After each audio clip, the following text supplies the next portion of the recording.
북한과 미국의 대화 가능성이 사그라들자 또다시 한반도 내 전쟁 위기감이 고조되고 있습니다. 최근 중국에서는 군사 전문가들이 한자리에 모여 한반도 전쟁 가능성에 대해서 토론을 했습니다. 이 자리에서 이구동성으로 지금 한반도의 상태는 매우 위험하다라고 분석을 했습니다. 허만섭 차장, 어떤 결론이 난 겁니까?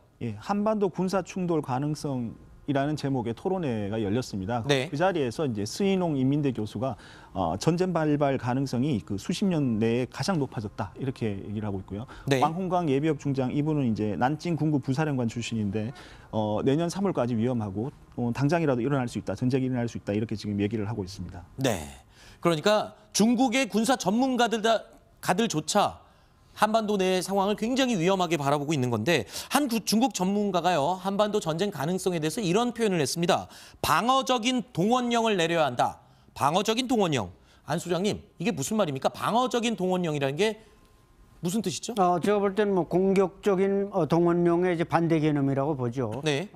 중국으로서는 이제 나름대로 말하자면 자신들은 전쟁을 원하지 않지만 미군의 네. 공격에 의해서 전쟁이 일어난다. 즉, 이 한국 전쟁 때도 중국이 쓴 표현이 이제 항미 원조 아니겠습니까? 네. 미국에 대항하고 북한을 돕는다. 이건데 지금 역시 중국은 착착 전쟁 준비를 하면서도 뭐 북한을 뭐 이렇게 점령하거나 이런 목적이 아니라 우리를 방어하기 위해서 한다. 네. 그래서 이 영변 핵시설을 목표로 하는 것 역시 그 핵 폭발력이나 그 모든 북한의 위험성을 우리가 사전 제거하기 위해서 동원된다. 이런 개념으로 자꾸 강조하고 있는데 이것은 결국 북한의 어떤 안보적 위치를 포기하지 않겠다는 이런 논리로 우리가 받아들여야 할 겁니다. 안 소장님 방금 말씀하시면서 영변 핵시설 점령 훈련을 지난해 했다라고 언급을 해주셨는데 중국이 지난해 북한의 영변 핵시설을 점령하는 훈련을 했다라는 것에 맞서서 우리 한미도 대책회의를 최근에 했습니다. 그러니까 영변 핵시설, 만약에 유사시에 영변 핵시설을 우리가 점령을 했을 경우를 가정했을 때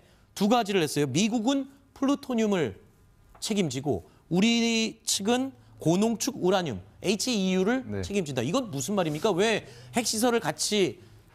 그러니까 우리가 플루토늄을 만약에 차지하게 되면은 네. 우리가 핵무장할 가능성이 있으니까 그건 미국이 가져가고. 그렇죠. 미국이 가져가겠다. 그리고 네. 이제 핵무장 가능성이 낮은 고농축 우라늄은 그걸 갖다가 다른 불순물을 섞어서 발전용으로 쓸 수 있기 네. 때문에 그 고농축 우라늄은 이제 한국 쪽이 맡아라라고 이제 그 훈련을 한 것 같습니다. 그런데 지금 말씀해주신 이 얘기들을 쭉 듣다 보니까 한반도 문제를 가운데 테이블 위에 올려놓고 우리보다 중국과 미국의 역할이 지금 굉장히 강조가 되고 이야기 중에 가장 중심에 미국과 중국이 들어가 있는 것 같아요. 저만 그렇게 느껴지는 거 아닌가요? 예, 저는 조금 그 중국의 의도가 네. 조금 그 이상하다는 생각이 좀 드는 게 그 핵물질 제거 같은 것은 뭐 중국이 아니라 누가 하더라도 다 할 수 네. 있는 건데 왜 본인들이 그렇게 하려고 하는지 좀 잘 모르겠고요. 그러니까요. 혹시나 그 옛날부터 그런 얘기가 좀 있었어요. 그 평양 이북 그 지역의 그 북한 땅을 중국이 아마 자기들 땅으로 예속시키려고 할 거다. 뭐 이런 얘기들이 있었거든요. 그게 네. 이제 그런 하나의 명분을 얻기 위해서 뭐 영변이라는 데를 갖다가 해서 이제 핵물질을 제거하겠다는 하나의 명분을 찾는 게 아닌가 또 이런 네. 생각까지도 좀 들기도. 안 수장님, 그러니까 지금 여러 가지 정황들을 쭉 살펴봤을 때 중국은 몇 년 전부터, 오래전부터 한반도의 전쟁 가능성을 미리 염려를 하고 있었고 최근에는 점점 더 철저하게 준비를 하고 있는 것 같습니다. 그런데 한반도 전쟁을 전제하에 병아리 계획이라는 거를 세워서 추진하고 있다. 병아리 계획. 이게 뭡니까? 그러니까 이게 2011년 말하자면 그때도 물론 뭐 정세가 긴장했죠. 이제 북한이 급변 사태, 즉 김정일이 그때 살아있을 때나 김정일이나 김정은이가 갑자기 뭐 제거되거나 급변 사태가 왔을 때 북한을 점령하는데 이제 대동강이자 지적들 하신 대동강 이북 청천강 개선을 먼저 점령해서 자신들이 거기에 주권을 장악하고 나머지 또 우리 대한민국이나 미군이 개입할 경우 협상하겠다. 네. 이런 얘기인데 이것이 이제 이미 6년이 지났으니까 이제 뭐 병아리가 다 커서 이제 뭐 그 수탉이 돼버리듯이 네. 시간이 지났으니까 그 계획도 낡은 거 아니겠습니까? 네. 근데 최근에 또 중국은 여기에 또 새로운 대응 논리들을 내놓고 뭐 평안북도 남방 개선인 철산군과 또 함흥 남단 심포 개선 여기를 장악한다. 뭐 이런 네. 게서 여러 가지 시나리오들을 계속 그 개선하고 있는데 네. 역시 북한 지역을 중국이 포기하지 않겠다. 네. 안보적 완충지대로서 절대로 포기할 수 없다는 걸 중국은 지금 거듭거듭 이런 작전 계획을 계속 업그레이드하고 있는 것입니다. 네.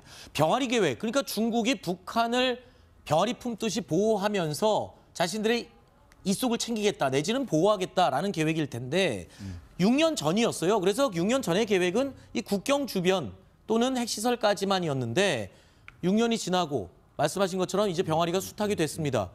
최근에 지금 미국이 내놓은 시나리오를 보니까 유사시에 중국이 여기까지만 오는 게 아니라 거의 남한 근처까지 내려왔다 올라가는 그런 시나리오가 나왔어요. 네, 중국의 계획은 자 50km까지 들어왔을 때는 네. 저기다가 난민 수용소를 중국이 아니라 북한 내부에 만들겠다 해서 이제 50km까지 들어온다는 거고 네.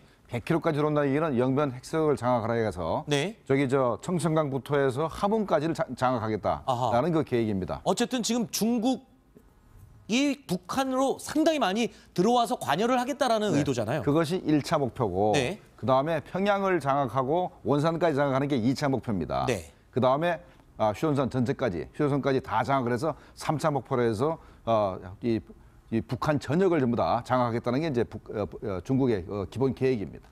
이건 다 지금 전제가 있습니다. 북한 내부에 급변하는 사태가 발생했을 때를 지금 가정한 것이죠. 그렇죠. 그것도 가정하지만 또 미국이 선제 공격을 해서 북한의 주권을 흔들거나 할 때도 개입하겠다. 이런 시나리오고 그렇기 때문에 지금 국경 일대에 배치된 중국의 그 78집단군 자체가 우리 특전사와 같은 이런 여단들 또 기갑 여단 이런 걸로 해서 몇 시간 안에 북한 지역을 장악하겠다. 이런 시나리오입니다.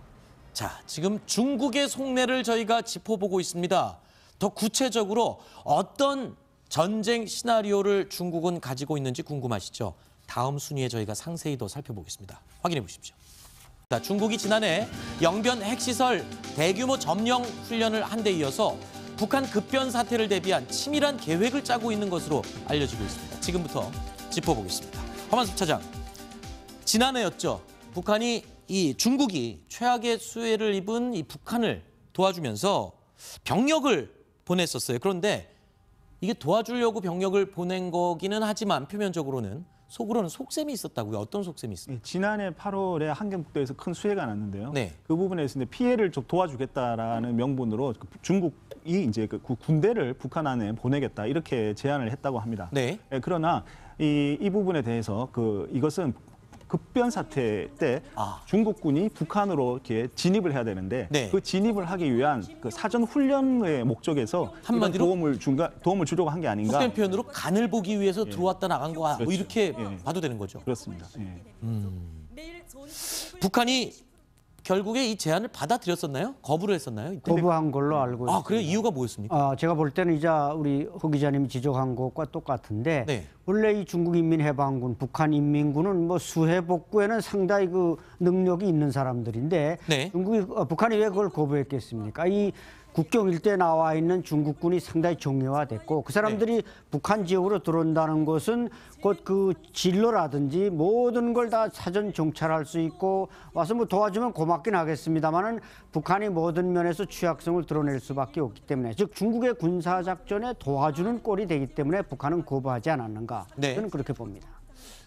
지금 한국과 미국이 시나리오를 준비하면서 북한 내부에서 발생할 수 있는 급변 사태 시나리오 대표적인 것을 추려봤더니 이렇게 6가지 정도로 정리가 됐습니다. 안 소장님 어떻습니까?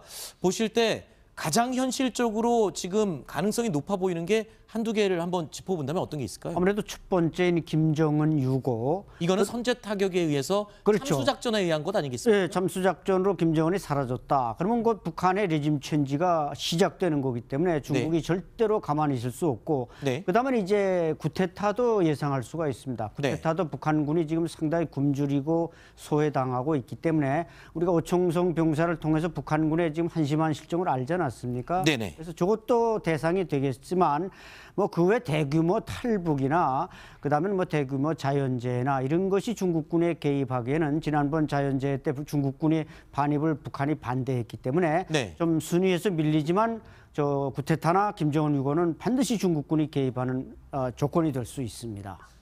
지금 요즘 최근에 김정은이 공포 정치를 더욱 강화하고 있는 이유도 바로 이런 급변 사태가 나는 것을 본인이 가장 두려워하기 때문에 아마 그런 것이 아닌가 생각이 드는데 이런 6가지 시나리오 중국도 물론 속으로 생각을 하고 있겠죠. 이런 급변 사태가 발생했을 때 중국이 한반도로 어느 루트를 통해서 들어오는지 지도로 정리했습니다. 4가지 루트가 지금 가정으로 나와 있습니다. 자, 먼저 쭉 한꺼번에 도출하면서 볼까요? 자, 먼저 단둥과 신의주 루트가 있습니다. 두 번째 루트. 지안에서 만포, 자강도로 들어오는 루트가 있고요. 숭장허에서 해산, 양강도로 들어오는 루트가 있습니다. 마지막 4번째, 허룽에서 무산, 함경북도 쪽으로 들어오는 이 4가지 축을 통해서 중국은 유사시에 한반도로 진입한다. 이렇게 지금 알려지고 있습니다. 김종무 실장님, 이 4가지 루트 어떤 특징들이 이어집니까, 이야기가? 그러니까 이렇게 생각하시면 됩니다. 북중 국경에서 밀무역이 어디가 제일 성한가 보시면 저 4군데거든요. 네. 예, 신의주 쪽으로 해서도 밀무역이 많고 만포, 해산, 무산 다 마찬가지입니다. 그래서 제일 강을 건너기가 쉬운데 네. 쉬운 데를 통해서 중국군이 이제 들어오겠다는 얘기죠. 네. 안 소장님이 보실 때는 어떻습니까? 제일 발달한 곳들 이런 기준일까요?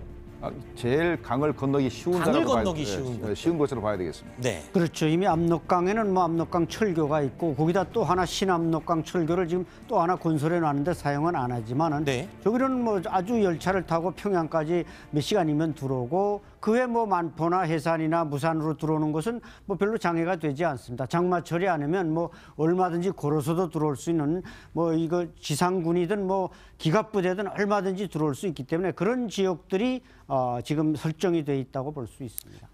제가 추가로 좀 설명을 드리면 네네. 그냥 단둥으로 들어왔을 때는 바로 영변 평양으로 들어갈 수 있는 그 루트가 되기 때문에 반드시 단둥으로 해서 신의주로 들어오고요. 네. 그리고 이제 지안에서 그 무산 쪽으로 들어오는 것은 무산이 바로 그 군수공업 지역이에요. 네. 여기 들어와서 미사일이나 이런 것들을 이제 확보를 하는 것. 네. 그리고 이제 숭장에서 개마고원 쪽으로 들어오는 것은 바로 거기도 또 미사일 기지 플러스 그쪽으로 들어오는 것들은 다 또 중국군 중에서 특수 예단들이 들어와요. 왜냐하면 도로가 발달해 있지 않기 때문에 특수 예단들이 들어와서 핵시설 이런 것들을 이제 장악을 하러 들어오고요.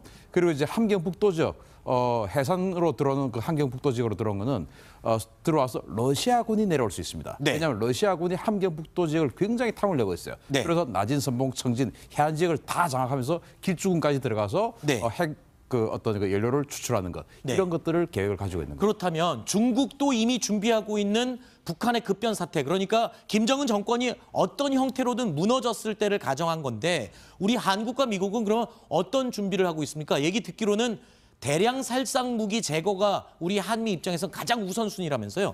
준비 상황 어떤 게 있습니까? 그래서 이제 한미도 연합해서 대량 살상 무기 제거 훈련을 하고 우리가 잘 알고 있는 그 참수부대 그것도 사실은 그 임무를 하는 겁니다. 네. 물론 김정은을 제거하러 가는 임무도 하지만 유사시에 우리 저 제일 위에 있는 특수 임무 예단이라고 지금 CG에 나오고 있지 않습니까? 네. 그게 바로 참수 예단입니다. 그렇죠.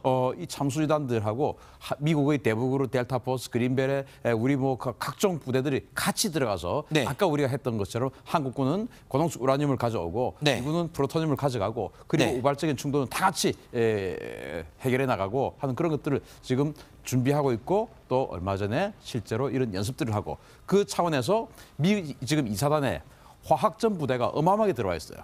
그 생화학 하는 부대가 엄청나게 네. 들어와서 원래 없던 부대인데 작년에 들어와 가지고 이 생화학 부대들 즉 이 고농축 우라늄이나 이런 것들을 제거하려면은 당연히 그 부분을 훈련한 부대들이 와야 되지 않겠습니까? 네. 그런 화학대대가 지금 들어와서 훈련을 하고 있습니다. 네.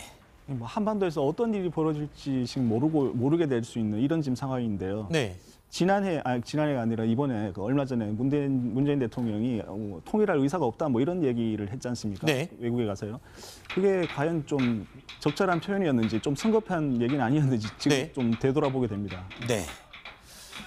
자, 지금 저희가 한반도를 둘러싸고 점점 더 고조되고 있는 위기감, 미국 내 강경파들의 선제 타격 목소리, 그리고 북한 내부 급변 사태를 우려한 중국의 한반도 진입 시나리오, 그리고 우리 한미의 준비 상태를 짚어봤습니다.